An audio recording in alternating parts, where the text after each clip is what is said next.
The Autobiography of St. Ignatius Loyola. Preface of the writer. Preface of Father Luis Gonzalez, S.J., to The Acts of St. Ignatius, received from the lips of the saint, and translated into the Latin by Father Hannibal Codretto, S.J. Preface of the writer. Jesus, Mary. In the year 1553, one Friday morning, August 4th, the eve of the feast of Our Lady of the Snows, while St. Ignatius was in the garden, I began to give him an account of my soul, and, among other things, I spoke to him of how I was tempted by vainglory. The spiritual advice he gave me was this: refer everything that you do to God. Strive to offer Him all the good you find in yourself, acknowledging that this comes from God, and thank Him for it.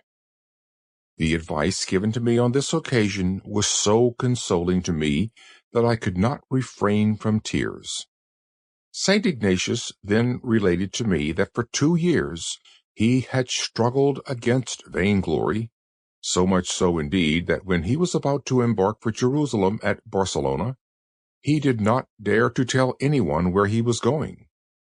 He told me, moreover, that since that time his soul had experienced a great peace in regard to this matter.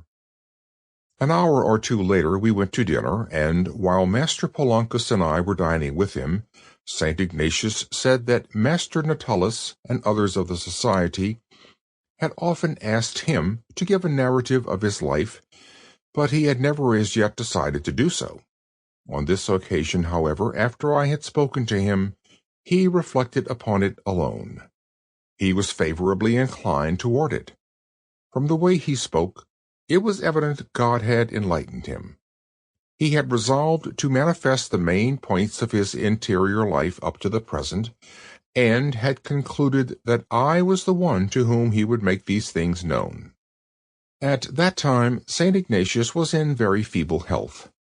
He did not promise himself 1 day of life, but, on the contrary, if anyone were to say, "I shall do that within 2 weeks or a week," St. Ignatius was accustomed to say, "How is that? Do you think you are going to live that long?" However, on this occasion, he said he hoped to live 3 or 4 months to finish the narrative. The next day, when I asked him when he wished to begin, he answered that I should remind him every day until he had an opportunity for it. As he could not find time, partly on account of his many occupations. Sample complete. Ready to continue?